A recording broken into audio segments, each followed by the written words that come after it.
பாரதிய ஜனதா கட்சியினுடைய அமைப்பு தேர்தல்கள் மிக துரிதமாக நடந்து கொண்டிருக்கின்றன.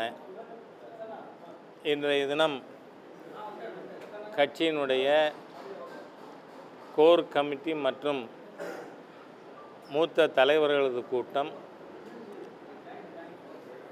கட்சி முடிவு செய்திருக்கின்ற காலகட்டத்திற்குள் கிளை தேர்தல்கள் முடிக்க வேண்டும் என்று அறிவுறுத்தப்பட்டிருக்கு. நவம்பர் 30 கிளை தேர்தல்கள் முடியும். டிசம்பரில் நகர் ஒன்றியத்திற்கான தேர்தல், பிறகு மாவட்ட தேர்தல்கள் முடியும். மாநில தலைவர் தேர்தல், அகில இந்திய தலைவர் தேர்தல் ஜனவரியிலே நடத்தப்படும்.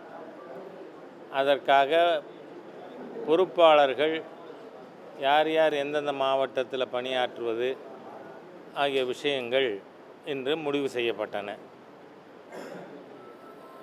நீதிமன்றத்தின் மூலமாக இந்த விஷச்சாராய அரசின்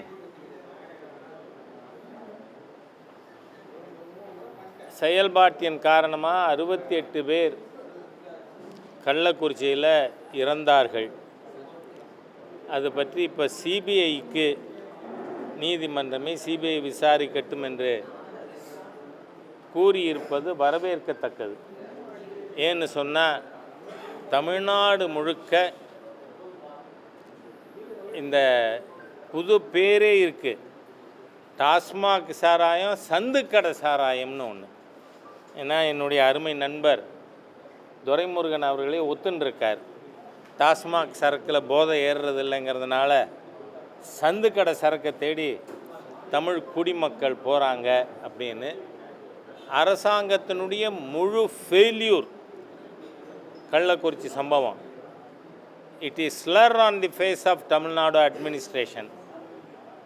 ஆகவே அது சிபிஐ விசாரிக்கிறது தான் ஆரம்பத்திலேருந்து நாம் கேட்டோம். இன்றைக்கி நீதிமன்றத்தை அது முடிவு செய்யப்பட்டிருப்பது வரவேற்கத்தக்கது.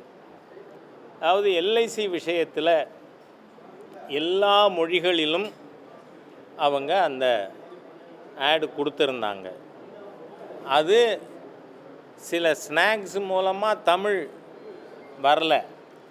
ஆனால் எனக்கு பெரிய ஆச்சரியம், உடனே முதலமைச்சர் அது ஒரு பெரிய இஷ்யூவாக எடுத்து பேசுகிறது. நான் ஒரு கேள்வி கேட்குறேன். தமிழ்நாட்டில் திராவிட முன்னேற்ற கழகம் தமிழுக்காக பேசுகிறதுக்கு எந்த அருகதையாவது இருக்கா? ஏனென்றால் பள்ளி கல்வித்துறை அமைச்சர் மகேஷ் பொய்யாமொழி, அவர் மகன் தமிழ் படிக்கலைன்னு செய்தி வந்திருக்கு. அவர் தன் மகனை தன் வீட்டில் நீங்கள் தமிழ் சொல்லி கொடுக்க மாட்டீங்க, ஆனால் தமிழக மக்களுக்கு இருமொழி கொள்கைன்னு பேசுவீங்களா?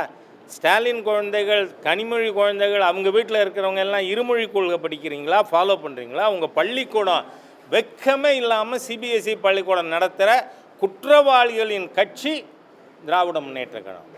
ஐ எம் ஃபார் இட். சிபிஎஸ்சி சிலபஸை நான் எதுக்கலை. ஆனால் நாம் தமிழ் வேஷம் போடலை. ஆனால் இந்த தமிழ் வேஷம் போடுற இந்த திராவிட முன்னேற்ற கழகத்தினர் அவங்க குழந்தைகள் 3 மொழி படிக்கும், 4 மொழி படிக்கும். ஆனால் என் ஏழை தமிழ் விவசாயியின் குழந்தை 3வது மொழி படிக்கக்கூடாதா?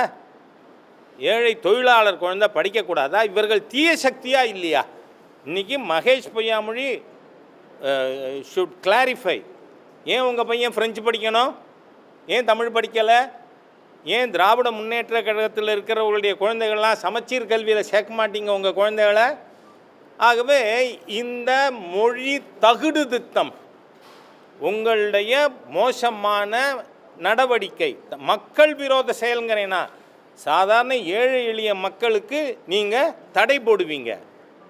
அரசு பள்ளிக்கூடத்தில் அவங்களுக்கு ஆப்ஷனலாக நீங்கள் பார்த்தீங்கன்னா திராவிட முன்னேற்ற கழகம் காங்கிரஸோட மத்தியில் ஆட்சியில் இருந்தது. அந்த 10 வருஷமும் 3வது மொழிங்கிறது ஹிந்தி இருந்தது. முதல்ல மாண்புமிகு பிரதமர் மோடி அவர்கள் பொறுப்பேற்ற பிறகு திரு கஸ்தூரிரங்கன் கமிட்டியினுடைய பரிந்துரையின் பேரில் தாய்மொழி ஆங்கிலம், any one of the Indian லாங்குவேஜஸ்னு கொடுத்துருக்கிற ஒரே அரசாங்கம் இன்றைக்கி சுதந்திர இந்தியாவிலேயே பிரதமர் மோடி அவருடைய அரசாங்கம் தான். ஏன்னா இந்த நேஷ்னல் எஜுகேஷன் பாலிசி ராஜீவ்காந்தி அவர்கள் பிரைம் மினிஸ்டராக இருந்தப்போ முடிவு செய்யப்பட்டது. அதில் 3வது மொழி ஹிந்தி ஆர் சன்ஸ்கிரிட்னு இருந்ததை any one of the Indian லாங்குவேஜஸ்னு சொல்லி எல்லா மொழிகளுக்கும் முன்னுரிமை கொடுத்து அவரவர் தங்கள் குழந்தைகளை தான் விருப்பப்பட்ட மொழி கற்றுக் கொடுக்கலாம்னு சொன்னால் திருப்பி கொஞ்சம் கூட வெட்கமே இல்லாமல் மாண்புமிகு முதல்வர் அவர்களும் சரி, அவருடைய திராவிடியன் ஸ்டாக் அவர்கள் பேசி கொண்டிருப்பது மத்திய அரசை குறை சொல்லுவதை மக்கள் மறுத்தளிக்க ஆரம்பித்திருக்கிறார்கள். உங்கள் வேஷம் இனிமேல் எடுபடாது. 64, 67 திராவிட முன்னேற்ற கழகம் வேறு. அன்றைக்கி நீங்கள் குற்றவாளியாக இல்லை, இவர் ரா.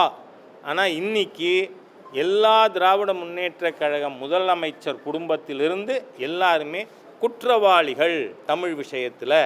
ஆகவே பேச வேண்டாம், தயவு செஞ்சு இனிமேல் இந்த மாதிரியான ட்விட்டர் போடுறது, அறிக்கை கொடுக்கறதெல்லாம் மாண்புமிகு முதல்வர் அவர்கள் நிறுத்தி கட்டம்னு நான் ரிக்வெஸ்ட் பண்ணி கேட்டுக்கிறேன்.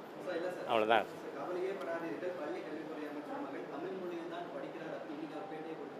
இல்லை, நீங்கள் வந்திருக்கிற செய்தி அவர் மறுத்தாருன்னா அதையும் நம்ம நான் ஏற்கனவே இப்போ அமைப்பு தேர்தல் இருக்கிறதுனால கொஞ்சம் தள்ளி போட்டிருக்கேன். இங்கே சென்னையில் இருக்கிற எல்லா கார்ப்பரேட்டர்ஸும் அவங்க குழந்தைகள்லாம் சமச்சீர் கல்வியில் படிக்கிறதா அல்லது சிபிஎஸ்சியில் படிக்கதான்னு லிஸ்ட் எடுக்க சொல்லியிருக்கேன்.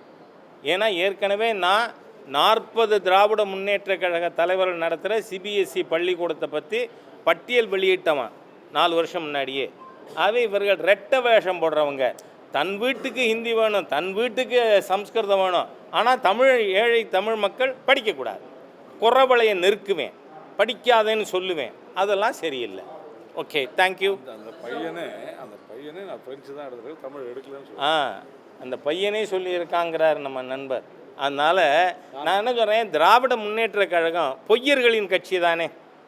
நீங்கள் பாருங்கள், கொதிச்சு எழுந்தார் யாரோ ஒருத்தர் ஆன்மீகம் பேசினார்னு நம்ம அன்பில் என் பேட்டையிலே அப்படின்னு.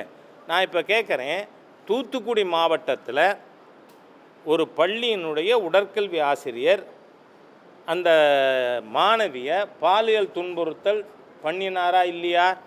இங்கே அது என்ன பள்ளிக்கூடம், பிஎஸ்பி பள்ளிக்கூடத்துக்கு கவிஞர் கனிமொழியா அவங்க இந்த பள்ளிக்கூடத்தை அரசு எடுக்க வேண்டியிருக்கும்னு அன்றைக்கி அறிக்கை கொடுத்தாங்க. வேரிஸ் கனிமொழி, கவிஞர் கனிமொழி எங்கே இருக்காங்க? ஏன் தேட வேண்டியிருக்கு? உங்கள் தொகுதியில் பெண் குழந்தை பாலியல் வன்கொடுமை செய்யப்பட்டிருக்கு, ஏன் பேசலை? நான் கேட்குறேன், இது ஹிந்து பள்ளிக்கூடம் பேசுனீங்க, அது முஸ்லீம் பள்ளிக்கூடம் பேச மாட்டிங்களா? எனக்கு ஆன்சர் தெரியணும். ஏன் கனிமொழி அவர்கள் பேசலை? ஏன் சும்மா இருக்கீங்க? உங்கள் தூத்துக்குடி தொகுதியில் நடந்திருக்கல பாலியல் வன்கொடுமை, சரி, அது சம்பந்தமாக பள்ளி கல்வித்துறை அமைச்சர் ஏன் வாய முடின்னு இருக்கார்? ஒருத்தர் யாரோ விஷ்ணுவா, மகாவிஷ்ணு, அவர் ஏதோ ஆன்மீகம் பற்றி பேசிட்டாருன்னு எவ்வளவு நாடகம் போட்டார் வெட்கமே இல்லாமல்.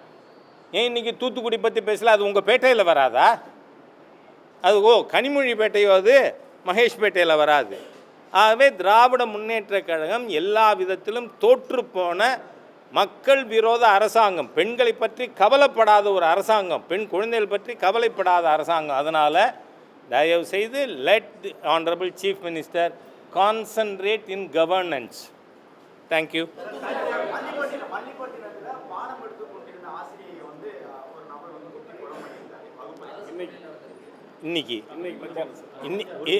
இன்னைக்கு கிரைம் பீட்டில் சேர்த்துக்க வேண்டியதா? தினந்தோறும் படுகொலை. இது எல்லாத்துக்கும் என்ன காரணம்? கொஞ்சம் யோசிப்போம். இது எல்லாத்துக்கும் போதை தான் காரணம். பள்ளிக்கூடத்தில் மாணவர்கள் ஆசிரியரை கொலை பண்ணுறது, தாக்கிறது, பள்ளிக்கூட குழந்தையோட பையில் ஆயுதங்கள். என்ன, வேர் டு வி ஹெட் ஃபார்? அதனால் தமிழ்நாட்டில் இது மற்றும் ஒரு உதாரணம். ஒரு லாயக்கற்ற மாநில அரசு, தூக்கி எறியப்பட வேண்டிய மாநில அரசுன்னு நமக்கு புரியுது. நன்றி. மற்றதெல்லாம் அப்புறம்